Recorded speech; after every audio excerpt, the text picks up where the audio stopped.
Deathworld by Harry Harrison, Chapter 13, read by Gerald Frost. "Just like old times," Jason said when Bruco came into the room with a tray of food. Without a word, Bruco served Jason and the other wounded men in other beds. Then, "Thanks," Jason called after his retreating back. A joke, a twist of grin, like it always was. Sure, but even as he grinned and his lips shaped a joke, Jason felt them like a veneer on the outside, something plastered on with a life of its own. Inside he was numb and immovable.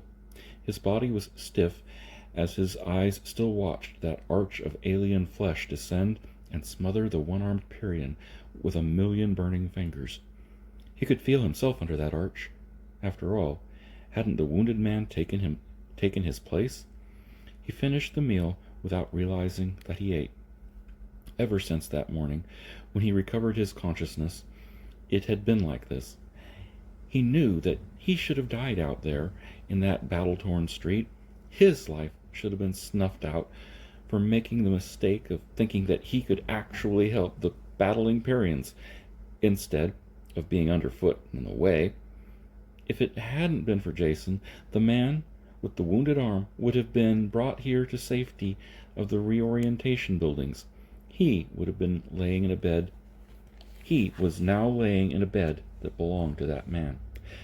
The man who gave his life for Jason's. The man whose name he did not even know. There were drugs in the food that made him sleep. The medicated pads soaked pain and rawness out of the burns where the tentacles had seared his face. When he awoke the second time, his touch with reality had been somewhat restored. A man had died so that he could live. Jason faced the fact. He couldn't restore that life, no matter how much he wanted to. Whoever could do that. What he could do was make the man's death worthwhile, if it can be said that any death was worthwhile. He forced his thoughts along that track. Jason knew what he had to do. His work was even more important now. If he could solve the riddle of this deadly world, he could repay at least a part of that debt. Sitting up made his head spin, and he held on to the edge of the bed until it slowed down. The others in the room ignored him as he slowly and painfully dragged on his clothes. Bruco came in, saw what he was doing, and left again without a word. Dressing took a long time, but when it was finally done, Jason finally left the room and found Kirk waiting for him. "Kirk, I want to tell you—" "Tell me nothing!" thundered the voice of Kirk, bouncing him back and forth across the ceiling walls. "I'll tell you! I'm telling you once, and that will be the end of it. You are not wanted on Pyrrhus, Jason Denault. Neither you nor your precious off-world schemes are wanted here. I let you convince me with your twisted tongue, helped you at the expense of more important work. I should have known what the result of your logic would be. Now I've seen. Welf died so you could live. He was twice the man you will ever be." "Welf? Was that his name?" Jason asked stumblingly. "I didn't know." "You didn't even know!" Kirk's lips pulled back from his teeth in a grimace of disgust. "You didn't even know his name, yet he died that you might continue your miserable experience." Kirk spat as if the words gave vile flavor to his speech, and he stamped out the exit. Almost as an afterthought, he turned back to Jason. "You'll stay here in sealed buildings until the ship returns in 2 weeks. Then you will leave this planet and never come back. And if you do, I will kill you instantly, with pleasure." He started through the lock. "Wait," Jason said. "You can't decide like that. You haven't seen the evidence I've uncovered. Ask Maida." The lock thumped, and Kirk was gone. The whole thing was just too stupid. Anger began to replace the futile despair of a moment before. He was being treated like an irresponsible child. The importance of his discovery of the log was completely ignored. Jason turned, and for the first time saw that Bruco was standing there. "Did you hear that?" Jason asked him. "Yeah, and I quite agree. You can consider yourself lucky." "Lucky?" Jason was the angry one now. Lucky to be treated like a moronic child with contempt for everything I do? I said lucky, Bruco snapped. Welf was Kirk's only surviving son. Kirk had high hopes for him and was training him to take his place eventually. He turned to leave, but Jason called after him. Wait, I'm sorry about Welf. I can't be any sorrier knowing that it was Kirk's son. But at least that explains why Kirk was so quick to throw me out, as well as the evidence I've uncovered, the log of the ship. I know, I've seen it, Bruco said. Maida brought it in. Very interesting historical document. That's all you can see in it? A historical document? The significance of the planetary change escapes you? It doesn't escape me, Bruco answered briefly, but I can't see where it has any relevance today. The past is unchangeable, and we must fight in the present. That's enough to occupy all our energies. Jason felt too exhausted to argue the point. He ran into the same stone wall with all the Pyrians. Theirs was the logic of the moment, the past and the future, unchangeable, unknowable, and uninteresting. How was the perimeter battle going, he asked, wanting to change the subject. Finished, or in the last stages. Bruco was almost enthusiastic as he showed Jason some of the stereos of the attackers. He did not notice Jason's repressed shudder. It was one of the most serious breaks in years, but we caught it in time. I'd hate to think what would have happened if they hadn't been detected for a few more weeks. What are those things? Jason asked. Giant snakes of some kind? Don't be absurd, Bruco snorted. He tapped the stereo with a thumbnail. Roots. That's all. Greatly modified, but still roots. They came in under the perimeter barrier, much deeper than anything we've had before. Not a real threat in themselves, as they have very little mobility. They die soon after being cut. The danger came from their being used as access tunnels. They're bored through and through with animal runs. 2 or 3 species of beasts live in some sort of symbiosis inside. Now that we know what they are, we can watch for them.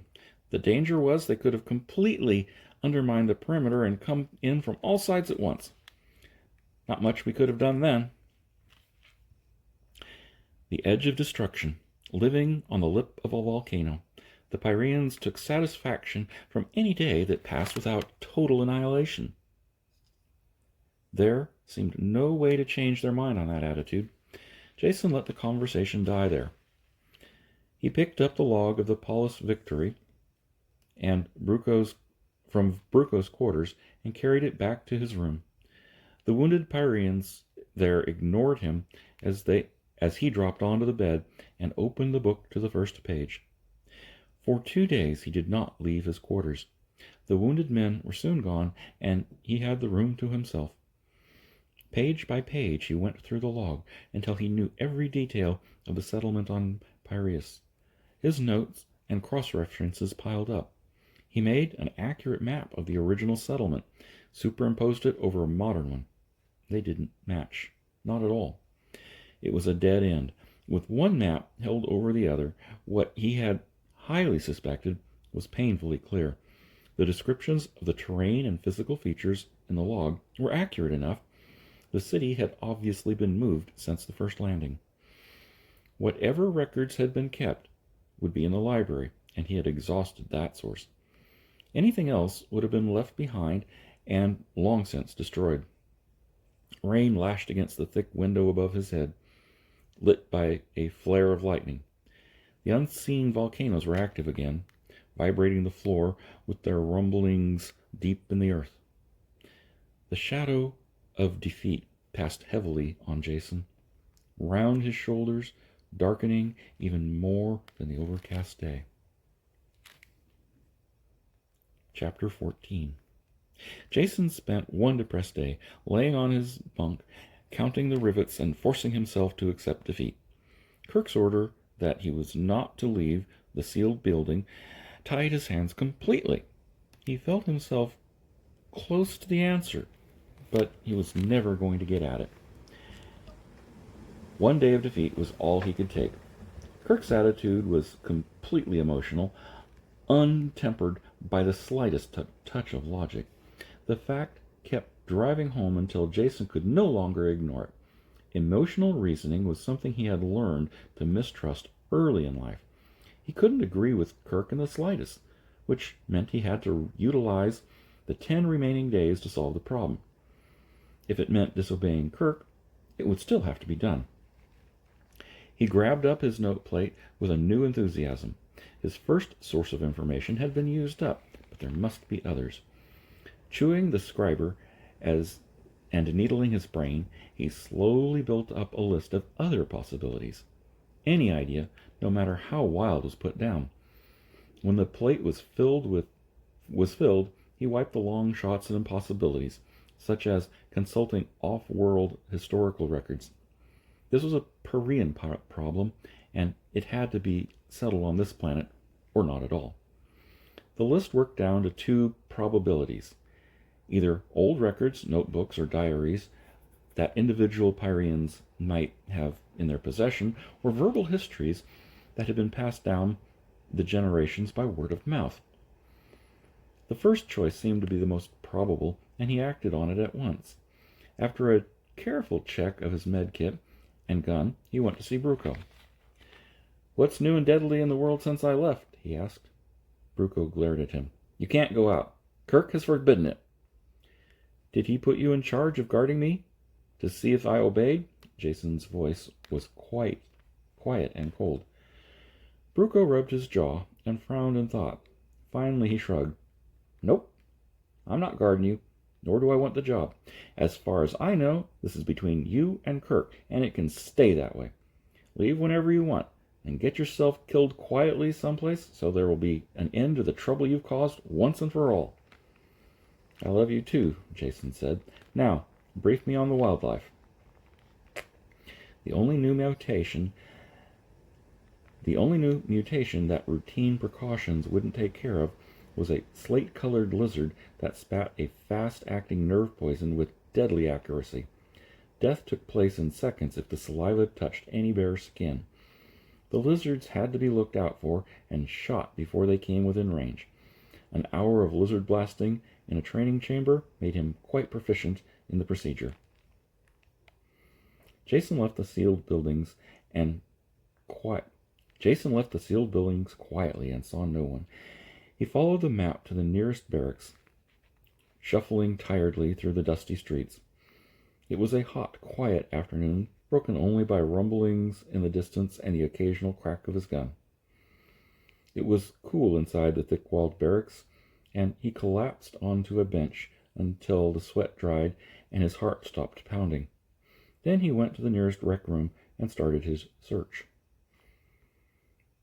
Before it began, it was finished. None of the Parians kept old artifacts of any kind, and thought the whole idea was very funny. After the 20th negative answer, Jason was ready to admit defeat in this line of investigation. There was as much chance of meeting a Parian with old documents as finding a bundle of grandfather's letter in a soldier's kit bag. That left a single probability: verbal histories. Again, Jason questioned with the same lack of results. The fun had worn off the game for the Parians, and they were beginning to scowl. Jason stopped while he was still in one piece. The commissary served him a meal that tasted like plastic paste and wood pulp. He ate it quickly. Then he sat brooding over his empty tray, hating to admit that this was another dead end. Who could supply him with answers? All the people he had talked to were so young. They had no interest or patience for storytelling. That was old folks' hobby. And there were no old Parians. With one exception that he knew of, the librarian Polly. It was possible. A man who worked with records and books might have an interest in some of the older ones.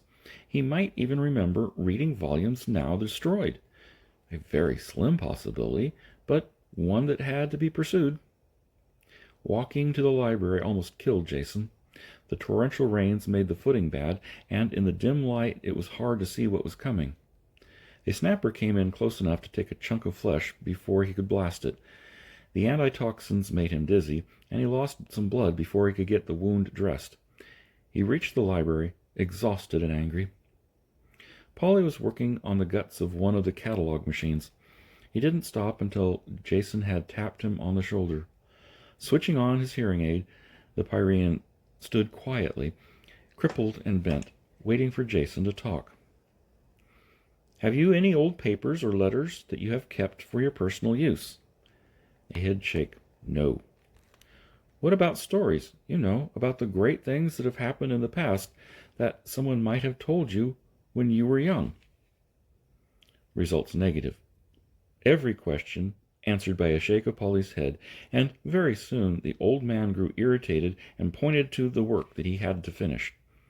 "Yes, I know you have work to do," he said, "but this is important." Polly shook his head, an angry "no," and then reached to turn off his hearing aid. Jason groped for a question that might get a more positive answer. There was something tugging at his mind, a word that he had heard and made note of to be investigated later, something that Kirk had said. That's it. It was right here on the tip of his tongue. "Just a second, Polly. I just got one more question." "What is a grubber? Have you ever seen one, or know what they do, or where they can be found?" The words were cut off as Polly whirled and lashed the back of his good arm in Jason's face. Though the man was aged and crippled, the blow almost fractured Jason's jaw, and it sent him sliding across the floor. Through a daze, he saw Polly hobbling towards him, making thick bubbling noises in his ruined throat. What remained of his twisted face and was working with an anger. This was no time for diplomacy. Moving as fast as he could, with the high G foot-slapping shuffle, Jason headed to the sealed door. He was no match for any Pyrean in hand-to-hand combat, young and small, or old and crippled. The door thunked open. He went through and barely closed the door in Polly's face. Outside, the rain had turned to snow, and Jason trudged wearily through the slush, rubbing his sore jaw and turning over the only fact that he had. Grubber. Was that a key? But to what? And who did he dare ask for more information? Kirk was the man he had talked to best, but not anymore. That only left Nada as a possible source. He wanted to see her once, but sudden exhaustion swept through him. It took all of his strength just to stumble back to his building. In the morning, he ate and left early. There was only a week left. It was impossible to hurry, and he cursed as he dragged his double-weighted body to the assignment center. Maida was on perimeter duty and should be back to her quarters soon. He shuffled over there and was lying on her bunk when she came in. "Get out," she said in a flat voice, "or do I throw you out?" "Patience, please," he said as he sat up. "Just resting here until you came back. I have a single question, and if you will answer it for me, I will go and stop bothering you." "What is it?" she asked, tapping her foot with impatience. But there was also a touch of curiosity in her voice. Jason thought carefully before he spoke. "Now, please, don't shoot me. You know I'm an off-worlder with a big mouth, and you've heard me say some awful stuff without taking a shot at me. Now I have another one. Will you please show your superiority to the other people of the galaxy by holding your temper and not reducing me to my component atoms?"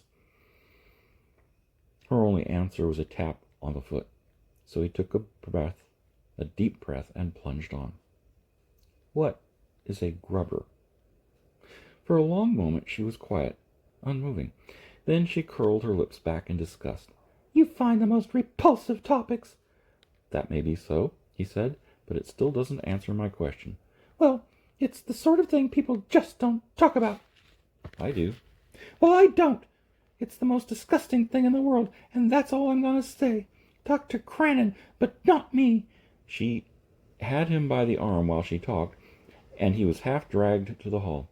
The door slammed behind him, and he muttered, "Lady Wrestler," under his breath. His anger ebbed away as he realized she had just given him a clue in spite of herself. Next, find out who or what Crannon was. Assignment Center listed a man named Crannon and gave his shift and number and work location. It was close by, and Jason walked there. A large cubicle and windowless building with a single word, food, next to each of the sealed entrances. The small entrance he went through was a series of automatic chambers that cycled him through ultrasonics, ultraviolet, antibiospray, rotating brushes, and 3 final rinses. He was finally admitted, damper but much cleaner, to the central area. Men and robots were stacking crates, and he had to ask one of the men for Cranon. The man looked him up and down coldly and spat on his shoes before answering. Cranon worked in a large storage bay by himself. He was a stocky man in patched coveralls whose expression was one of intense gloom. When Jason came in, he stopped hauling bales and sat down on the nearest one. The lines of unhappiness were cut into his face and seemed to grow deeper while Jason explained what he was after. After the talk of ancient history on Piraeus bored him as well, he openly yawned. When Jason finished, he yawned again and didn't even bother to answer. Jason waited a moment and asked, "I said, do you have any old books, papers, or records, or stuff of that sort of thing?" You sure picked the right guy to bother, off-worlder," was his only answer. "After talking to me, you're going to have nothing but trouble." "Why is that?" For the first time, he was animated by something besides grief. "I'll tell you why. I made one mistake, just one, and I got a life sentence. For life. How would you like that? Just me alone, being by myself, all the time, even taking orders from grubbers." Jason controlled himself, keeping the elation out of his voice. "Grubbers? What are grubbers?" The enormity of the question stopped Cranon. It seemed impossible that there could be a man who had never heard of grubbers. Happiness lifted some of the gloom from his face as he realized he had a captive audience who would listen to his troubles. "Grubbers are traitors, that's what they are. Traitors to the human race, and they ought to be wiped out. Living in the jungle, the things they do with animals." "You mean they're people? Purians like yourself?" Jason broke in. "Not like me, mister. Don't make that mistake again if you want to go on living. Maybe I dozed off on guard duty, so I got stuck with this job. That doesn't mean I like it or them. They stink, really stink. And if it wasn't for the food we get from them, they'd all be dead tomorrow. That's the kind of killing job I could really put my heart into." "If they supply you with food, you must give them something in return." "Trade goods, beads, knives, the usual things. Supply sends them over in cartons, and I take care of the delivery." "How?" Jason asked. "By armored truck through the delivery site. I go back later to pick up the food they've left in exchange." "Can I go along on your next delivery?" Cranon frowned over the idea for a minute. "Yeah, I suppose it's all right if you're stupid enough to come. You can help me load. They're between harvests now, so the next trip won't be for 8 days. "But that's too late. That's after the ship leaves. Can you go earlier?" "Don't tell me your troubles, mister," Cranon grumbled, climbing to his feet. "That's when I go, and that date's not changing for you." Jason realized he had gotten as much out of the man as it was possible for one session. He started for the door, and then turned. "One thing," he asked. "What do these savages look like, these grubbers?" "How do I know?" Cranon snapped. "I trade with them. I don't make love to them. If I ever saw one, I'd shoot him down on the spot." He flexed his fingers, and his gun jumped in and out of his hand as he said it. Jason quietly let himself out. Laying on his bunk, in his gravity-weary body, he searched for a way to get Cranon to change the delivery date. His millions of credit were worthless to him on this world without currency. If the man couldn't be convinced, he had to be bribed. But with what? Jason's eyes touched the locker where his off-world clothing still hung. He had an idea. It was the morning before he could return to the food warehouse, and one day closer to his deadline. Cranon didn't bother to look up from his work when Jason came in. "Do you want this?" Jason asked, handing the outcast a flat gold case inset with a single large diamond. Cranon grunted it and turned it over in his hands. "A toy," he said. "What's it good for?" "Well, when you press this button, you get a light." A flame appeared through a hole in the top. Cranon started to hand it back. "What do I need a little fire for? Here, keep it." "Wait a second," Jason said. "That's not all it does. When you press the jewel in the center, one of these comes out." A black pellet the size of his fingernail popped into his palm. A grenade made from solid ultranite. Just squeeze it and throw, and 3 seconds later it explodes with enough force to blast open this building. This time Cranon almost smiled as he reached for the case. Destructive and death-dealing. Weapons like that are candy to appear in. While he looked at it, Jason made his offer. "The case and the bomb are yours if you move the date of your next delivery to tomorrow, and let me go with you." "Be here at 500, Cranon said. "We leave early." Chapter 15. I'm going to stop here, and we'll continue tomorrow.